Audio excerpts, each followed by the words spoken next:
Sometimes I dream of living forever, to never die, not unless I wanted to. Actually, I dream I could just know everything, to have super intelligence, super strength for that matter, and super speed. I wish I could just be happy, all the time, eternal happiness of which sadness never comes. But then, sadly, I realise it's all impossible. But is it really? In this programme, I'll be speaking to the people who think that it is possible. We will become cyborgs. Not now, of course, but in the future. And a future that might not be as far away as you think, according to them. Radical technological change is upon us. And I'll be finding out what they think the future has in store for us, human beings. The future that matters is the future of cognition, not really the future of the human race. In short, I'll be speaking to the people who want to make us live forever. Are you the future of the human race? Yes, I am the one and only future of the human race. That was a brilliant answer. You are very confident.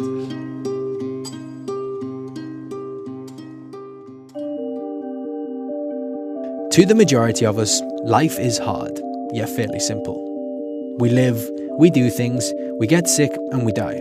And that's about it. Full stop. Nothing we can do about it. To others though, that's not really the case. There is something we can do about it, and that is to change the basis of what it means to be human. Ben Goertzel is one of those guys. I met him at an AGI conference in Berlin. AGI stands for Artificial General Intelligence, and it basically consists of a lot of very smart people who think we're close to creating super intelligent AI. I think digital immortality is definitely going to happen. My hope is it happens within my own lifetime so I can take advantage of it. If it doesn't, I'm sure it will happen within the next century at worst. Is that what you're working towards now?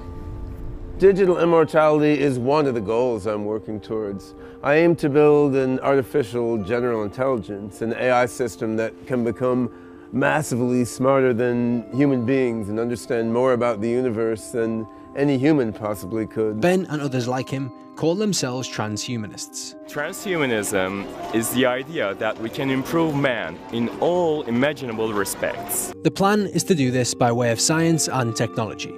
People in the world of transhumanism have a few common ideologies. One, for example, is that the human brain is limited and human evolution needs to be altered manually. Another is a pretty controversial one, that aging is something that should not exist. It's a disease. We really need to abolish aging in the same way that we need to abolish cancer and we need to abolish rape and murder. Aging, we just shouldn't allow to exist. And the fact that everyone takes for granted, you know, there's no choice but to just get old, die, and rot. I mean, in 100 years, that will be looked on as insanely barbaric, the same way we look back on slavery as insanely barbaric now. In California, a foundation has been set up based on this idea. Created by British transhumanist Aubrey de Grey, it's called SENS and works to abolish aging and age-related disease. They plan to do this by developing methods to slow down, stop, and even reverse aging. Aging is a medical condition. In other words, it's something that has the potential, in the end, to be prevented by medicine. A life without involuntary death is a core belief in the transhumanist search for the future human. But as well as changing how our cells work, how else may we achieve this? Let's take a look at a few of the ideas proposed. First up, mind uploading, also called whole brain emulation. The mind is a pattern of organization rather than a specific collection of meat, of physical matter. This is the rather incredible idea that we can take an exact copy of our brains and place it on something like a hard drive. So the pattern of organization that is me, that is Ben Goertzel's mind, could be realized in a digital substrate, it could be realized in a quantum computer, it could be realized inside some global computer network. That pattern of organization that is me could have many different kinds of bodies and different kinds of incarnations, and that should be really amazing to experience once it comes about. In this matrix-like existence, we would live in the silicon, or in other words, servers, and our new brains could be copied numerous times. So there could be many versions of ourselves theoretically placed in any type of body. It's not far-fetched to actually have that happen with our minds and have a way to download our mind into something that is like this. I mean, This is very early, so who knows what it's going to look like in 2050 and the types of technologies that we'll have. But that's why we're doing what we do, so that we can advance that for the future. What will we look like in the future? Like a planet around a star. Can we take a selfie together? Okay, do you mean you and me? If I took it, what would I do with the selfie together? You would post it onto the internet and all your friends would think you were very cool.